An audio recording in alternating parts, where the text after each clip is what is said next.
નમસ્તે મિત્રો. આજે મારે તમને એક બહુ સરસ મજાની સુંદર વાત કરવી છે, જે મને એવું લાગ્યું કે આ શેર કરવી જરૂરી છે. કારણ કે ઘણા બધા લોકો મને એવું લાગ્યું કે આ બાબતથી બહુ અજાણ છે. તો સૌથી પહેલાં તો વાત કરવી છે કે આપણા હિન્દુ ધર્મ અનુસાર આપણું જે આખું વર્ષ છે એને બે ભાગની અંદર વિભાજિત કરવામાં આવે છે. એક તો છે ઉત્તરાયણ અને બીજું છે દક્ષિણાયન. તો ઉત્તરાયણ એટલે કે જાન્યુઆરીથી લઈ અને જૂન સુધીની આજુબાજુનો જે સમય છે એને શું કહેવામાં આવે છે? ઉત્તરાયણ. અને દક્ષિણાયન એટલે કે જુલાઈથી લઈ અને ડિસેમ્બરની આજુબાજુનો જે સમય છે આને શું કહેવામાં આવે છે? દક્ષિણાયન. હવે આ દક્ષિણાયનની શરૂઆત ક્યારથી થાય છે? તો કે દેવપોઢી એકાદશી એટલે કે દેવશયની એકાદશી જે છે, જે ગઈકાલે ગઈ 6 જુલાઈના દિવસે, ત્યારથી એ દક્ષિણાયનનો શરૂઆત થાય છે. અને આ દક્ષિણાયન દરમિયાન ભગવાન વિષ્ણુ એટલે કે જે આપણું આખું અસ્તિત્વ છે, જે બ્રહ્માંડ છે, જેનું જે પાલન પોષણ કરે છે, જે એના પ્રોટેક્ટર છે, જેમની રક્ષા કરે છે, અને કે જે સરસ રીતે આખું આયોજન ચાલે છે, એમાં કોઈ પણ પ્રકારનો લોકો છે, બધા જેટલા પણ જીવ છે સુખાકારીથી જીવી શકે એના માટે જે રક્ષા કરી રહ્યા છે એવા વિષ્ણુજી આપણા, એ શું કરે છે? એ દેવપોઢી એકાદશી ના દિવસથી વિશ્રામની અંદર જાય છે અને યોગ નિંદ્રાની અંદર જાય છે. એટલે કે એ સૂઈ જાય છે, ભગવાન છે એ વિશ્રામમાં જાય છે. તો આ ચાતુર્માસ એટલે કે 4 મહિના, એ ચાતુર્માસ દરમિયાન ભગવાન શું છે? એ વિશ્રામ કરે છે, યોગ નિંદ્રાની અંદર સૂવે છે. તો આ ચાતુર્માસ દરમિયાન ભગવાન છે એના કાર્યમાંથી એ જે કરે છે એમાંથી રજા લે છે. તો એમની જે શક્તિ છે, જેમ કે માની લો કે ઓફિસ હોય, એની અંદર એક મેનેજર હોય, અને એ મેનેજર શું કરે? માની લો કે કાયમ કામ કરતા હોય અને 10 દિવસ છે કે 15 દિવસ છે અને રજા લેવી હોય, તો એ રજા એપ્લાય કરે, અને જ્યારે રજામાં જાય ત્યારે એનો ચાર્જ છે એ બીજા જે સિનિયર મોસ્ટ ઓફિસની અંદર કોઈ પણ વ્યક્તિ હોય એને સોંપીને જાય છે. તો એવી જ રીતે ભગવાન વિષ્ણુજી જ્યારે યોગ નિંદ્રાની અંદર જાય છે, ત્યારે એ પોતાનું જે કાર્ય છે કે ભાઈ બધા જ જીવોની રક્ષા કરવી, સુખાકારી કરવી, એના માટે શું કરે છે? એમનો ચાર્જ, એમની શક્તિ છે એ બીજા દેવી દેવતાઓને સોંપીને જાય છે. તો આ ચાતુર્માસ દરમિયાન શું કરવામાં આવે છે કે શક્તિ છે એ અલગ અલગ બધા જ દેવતાઓને સોંપે છે. તો એની શરૂઆત ક્યાંથી થાય છે? એની શરૂઆત થાય છે ગુરુ તત્વથી. એટલે કે પહેલા 4 દિવસ જે છે એ શક્તિ કોની પાસે હોય છે? ગુરુ. એટલે કે ગુરુ તત્વ જે છે એમની પાસે એ શક્તિ હોય છે.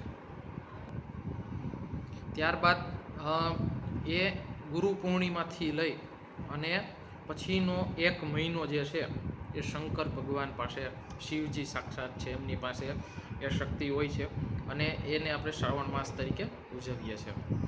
અને ત્યારબાદ 19 દિવસ છે જે ભાદ્ર પક્ષ તરીકે ઓળખાય છે, અને એ દરમિયાન છે એ શક્તિ છે શ્રી કૃષ્ણજી પાસે હોય છે.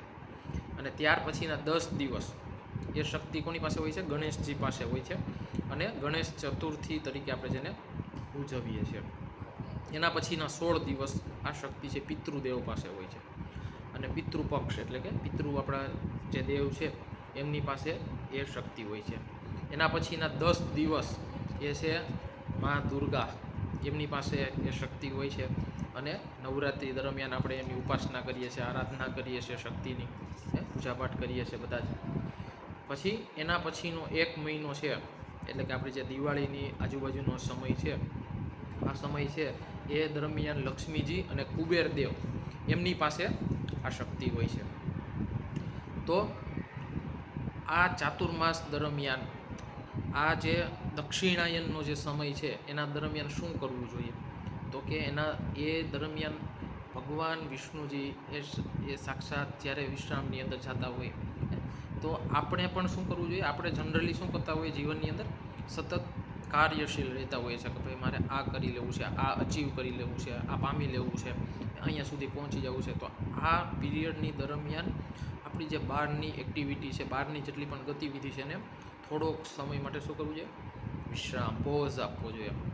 અને બને એટલું અંદરની તરફ આ પીરિયડ દરમિયાન ઇનવર્ડ જર્ની, આપણી અંદરની તરફની જે જર્ની થાય, જેટલી પણ શક્ય હોય એટલી આપણે એના તરફ વધારે ધ્યાન આપણે કેન્દ્રિત કરવું જોઈએ.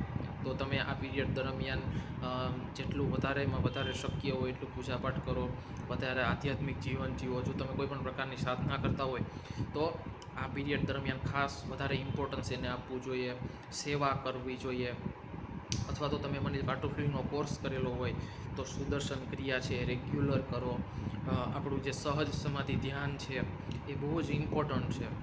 એ આ પીરિયડ દરમિયાન અચૂકથી દિવસમાં 2 વખત ઓછામાં ઓછું કરો. આ પીરિયડ દરમિયાન જો શક્ય હોય તો એડવાન્સ મેડિટેશન કોર્સ કરવા જાઓ. ગુરુદેવના અવાજની અંદર હોલો અને એમટી જે ડીપ મેડિટેશન્સ છે એ કરવા જોઈએ. તો આ બધું જ આ પીરિયડ દરમિયાન કરવાથી આપણું તો બહુ જ સરસ કલ્યાણ થાય જ છે, પણ આપણા પરિવારનું છે, આપણી આજુબાજુના લોકોનું પણ ઘણું બધું એનાથી કલ્યાણ થાય છે.